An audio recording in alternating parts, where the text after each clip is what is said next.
number 73, to abundance. The subject of abundance is very powerful.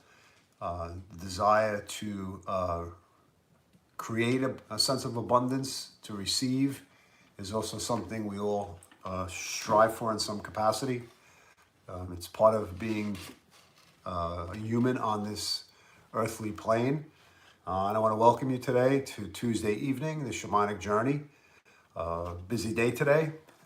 Visited my parents. Usually it takes about an hour and 15 without traffic, and today it took about 4 hours. So it was a hairy ride, but it was enjoyable going back to Brooklyn to seeing your childhood from a different perspective. You know, absence makes the heart grow fonder, and the distance and spacing between things allows you to draw upon the experiences you had and to be able to reflect and see yourself through the different stages of your development of your life. Whereas as we are caught in an age at different moments in our lives where we try to escape our past, today was a perfect way of me rekindling that feeling. All right, back to the subject of abundance. So the abundance itself is a mindset, right? It's a powerful state of believing that you have enough of whatever you need, and that you will always be taken care of, and that you can trust that the universe and the people around you are there to meet your needs, or they will meet your needs. And it doesn't only surround itself or revolve itself around monetary satisfaction. Although we hear of the word abundance, we think that a person is wealthy. But there are people who are wealthy who may be abundant financially, but be lacking in other aspects of their lives, whether it be friendships, health, peace of mind, contentment. And so when we seek abundance, we really want to seek, I guess, a balance of having things that give us a sense of fulfillment, a sense of nourishment. And it could also be food, right? Nourishing ourselves with the proper nutrition so that we feel good and that we exercise. So all of these things, the subjects of friendships, health, peace of mind, contentment, physical health, emotional health, monetary satisfaction, all fit under the subject of feeling a sense of abandonment and feeling that we have what we need. There's also the opposite, which is scarcity mindset or poverty thinking.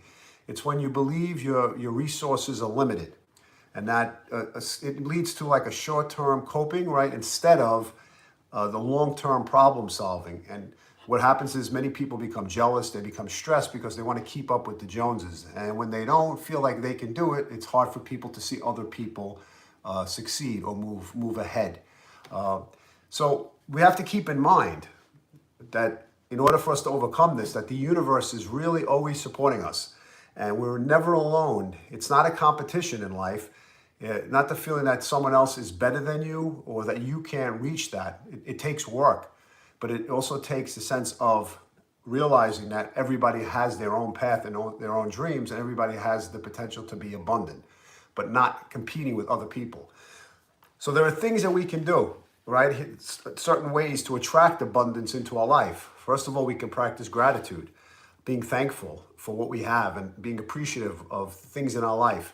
And to look at the day as it goes by, maybe when we lie down in bed or when we wake up, usually lying down in bed and reassessing the day itself and seeing some of the positive things that took place and just being thankful for those things, whether meeting with people as I did today, or having the sustenance of food that you're able to eat, that you have shelter, that you have people to communicate with and to learn with and to grow with. So it's also visualizing your goals and seeing what you want to accomplish and where you want to change things in your life.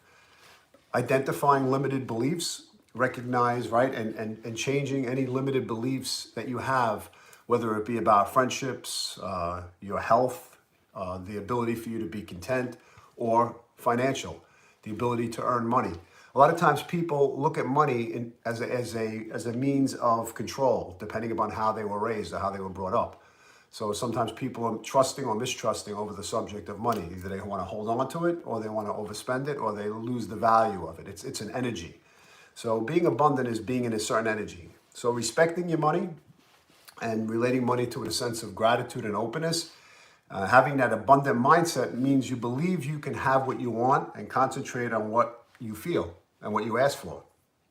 And what we want is to take action. We want to be aligned with taking action so that we can be in a position to be patient and persistent in seeking out the things that make us feel good.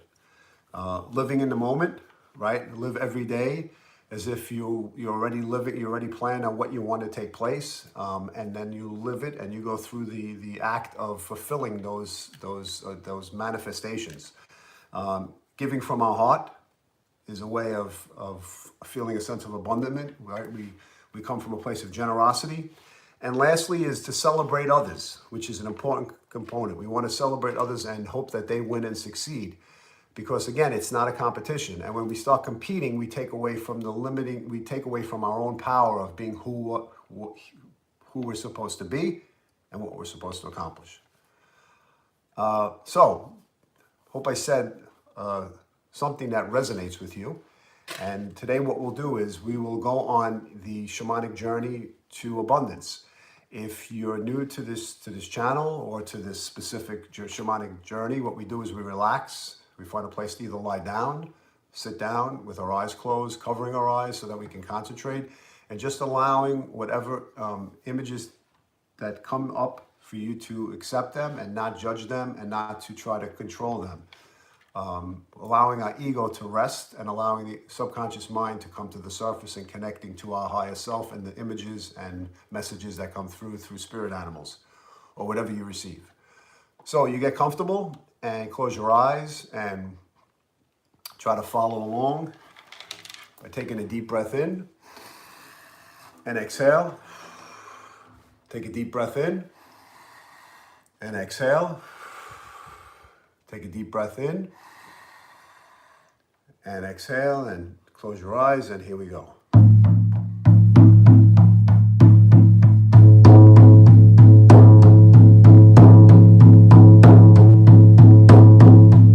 Enter a beautiful forest. It's midday and the sun is shining brightly.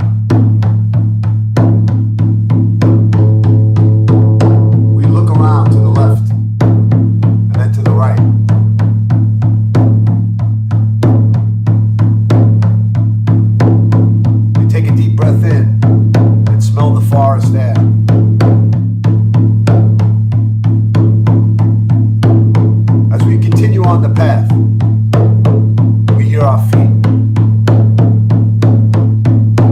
hitting the ground and the leaves beneath it.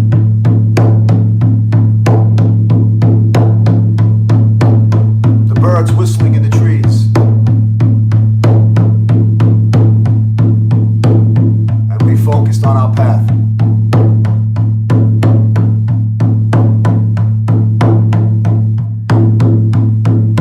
As we continue on, up ahead is an opening at the base of a mountain.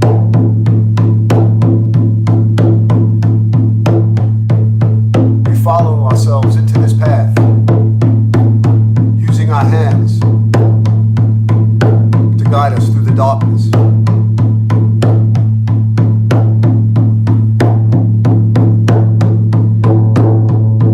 And up ahead is the light that shines from the other side.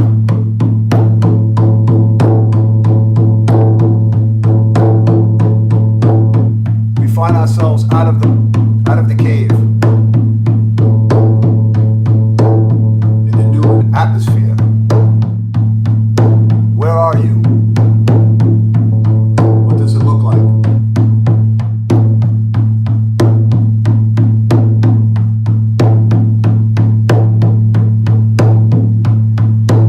Behind you, you hear a noise. You turn around and see a spirit animal. What animal do you see?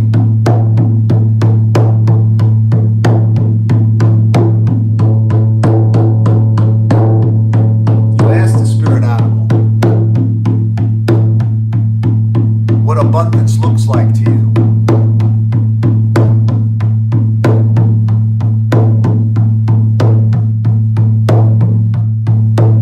How you can feel that sense of abundance in your life.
yourself at the opening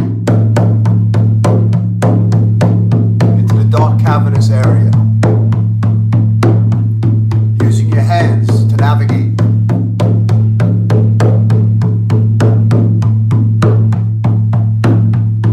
You see the light from the other side, and you exit the cave.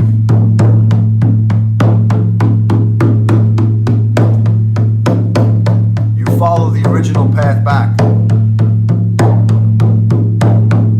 taking a deep breath in as you walk.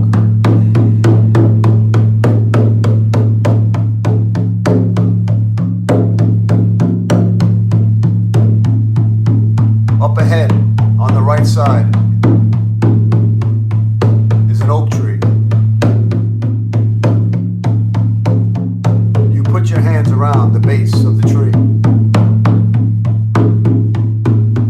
as you exchange energy. The tree absorbs your positive ions.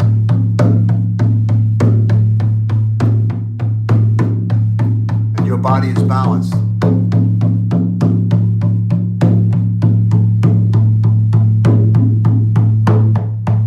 Thank the tree as you release your hands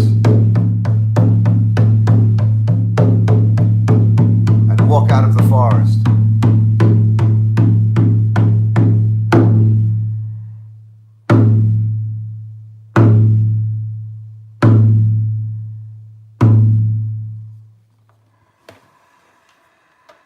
Take a deep breath in and exhale. Take a deep breath in and exhale. Take a deep breath in and exhale. Move your fingers, move your toes, shrug your shoulders. When you're ready, open your eyes and come back into the room. Okay, that was Shamanic Journey number 73 to Abundance. And as we mentioned, or I mentioned earlier, and in discussing the term abundance, it's a feeling of a mindset, right? A powerful state of believing that you have enough of whatever you want or need. And many of us, to some extent, are probably satisfied with the things we have, but there are a lot of different societal pressures that are placed upon us, on children, in order to live differently than the way we actually feel content to live. So what's important for us is to understand that we have the desire sometimes to be more than what we are, and that's great. But we also have to have a sense of gratitude for the things that we have, and to be gracious enough to know that what we have is sustaining us, right? And if it's not sustaining us, then we can naturally shift that and change those things. And that comes in terms of financial, that comes in terms of friendships, in terms of health, peace of mind, and a sense of contentment. And on the other side of it, we have a sense of scarcity mindset, right? Which we can believe that resources are limited, and that it could only lead us to a sense of increased jealousy and stress because we want to outdo the next person, because we don't feel that we have the abundance within us, that power within us to be able to create. But we all have the ability to create, right? And it's important for us to celebrate ourselves, and it's more important also to celebrate others, to show them the support that they need. Why that teaches us to also to trust that we're not losing, that it's not an ego, it's not a battle, it's not a competition. It's a journey that we walk side by side with one another. And in essence, if we look at it from that standpoint, off the subject of abundance, we're really just walking each other home. We're walking hand in hand and helping each other evolve to a higher level of consciousness and to a greater sense of awareness. And if we look at it from that perspective, knowing that the soul is what's really going through the experience, using the body as a tool, and that we are here to assist others, then we are really as abundant as we can be. And we can always reach a higher sense of abundance by just keep going on that path. And that at least stands out for me. All right, I hope you had a great shamanic journey today, and I hope you have a great rest of the week, and enjoy the beautiful energies that are coming in. Have a great day, great evening.